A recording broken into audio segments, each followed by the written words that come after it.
ലോക്സഭാ തെരഞ്ഞെടുപ്പിൽ ഇന്ത്യ മുന്നണിയുടെ മുന്നേറ്റത്തിലും എൻഡിഎ പിടിച്ചു നിർത്തിയ സംസ്ഥാനങ്ങളിലൊന്നാണ് ബീഹാർ. ആർജെഡിയും കോൺഗ്രസും നേട്ടമുണ്ടാക്കുമെന്ന് പ്രതീക്ഷിക്കപ്പെട്ട സംസ്ഥാനത്ത് ജെഡിയുവും ബിജെപിയും മികച്ച പ്രകടനമാണ് കാഴ്ചവെച്ചത്.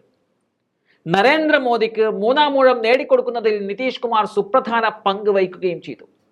എന്നാൽ ബീഹാറിലെ ബിജെപിയിൽ കാര്യങ്ങൾ അത്ര പന്തിയല്ല എന്നുള്ള റിപ്പോർട്ടുകളാണ് ഇപ്പോൾ പുറത്തുവരുന്നത്.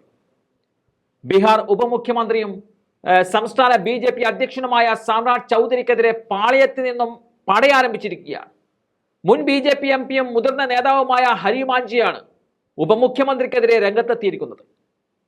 തെരഞ്ഞെടുപ്പിൽ സ്വന്തം സമുദായമായ കുശ്വാഹ വിഭാഗത്തിന്റെ വോട്ട് എൻഡിഎക്ക് അനുകൂലമാക്കാൻ സാമ്രാട് ചൗധരിക്ക് സാധിച്ചില്ല എന്നതാണ് ഹരിയുടെ വിമർശനം. ചൗധരിയുടെ നേതൃശേഷിയെക്കുറിച്ചുള്ള സംശയങ്ങൾ ഉയർത്തിയിരിക്കുകയാണ് ഹരിമാഞ്ചി. ബീഹാറിൽ എൻഡിഎക്കും ബിജെപിക്കും അനുകൂലമായ കാറ്റുണ്ടായിട്ടും സംസ്ഥാന അധ്യക്ഷന് സ്വന്തം സമുദായത്തിന്റെ വിശ്വാസം ആർജിക്കാനായില്ലെന്നും കുറ്റപ്പെടുത്തുന്നുണ്ട്. കഴിഞ്ഞ ഏതാനും വർഷങ്ങളായി എൻഡിഎയുടെ വിശ്വസ്ത വോട്ട് ബാങ്കാണ് കുശ്വാഹ സമുദായം. നിതീഷ് കുമാറാണ് സമുദായത്തിനിടയിൽ ഏറ്റവും സ്വാധീനമുള്ള നേതാവ്. ഏതാനും മാസങ്ങൾക്ക് മുമ്പ് ബീഹാറിൽ പ്രതിപക്ഷ നേതാവും കുശ്വാഹ സമുദായക്കാരനുമായ സാമ്രാട് ചൗധരിയെ പാർട്ടി അധ്യക്ഷനാക്കുമ്പോൾ 2 ലക്ഷ്യങ്ങളായിരുന്നു ബിജെപിയുടെ മുന്നിലുണ്ടായിരുന്നത്.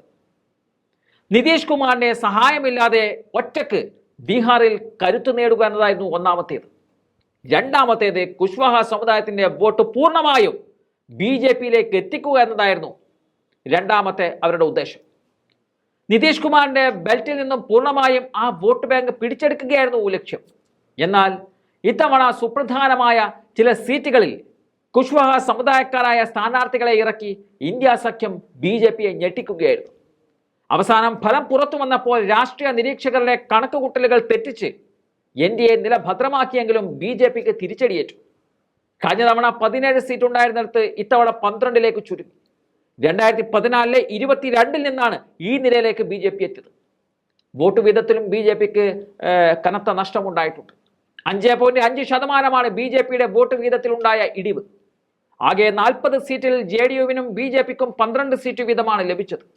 ജെഡിയുവിന് 4 സിറ്റിംഗ് സീറ്റുകൾ നഷ്ടപ്പെട്ടെങ്കിലും ബീഹാറിൽ ഇത്തവണ തെരഞ്ഞെടുപ്പിലും നിതീഷ് ഒരു നിർണായക ഫാക്ടർ ആയിരുന്നു എന്നതാണ് ഫലം വ്യക്തമാക്കുന്നത്.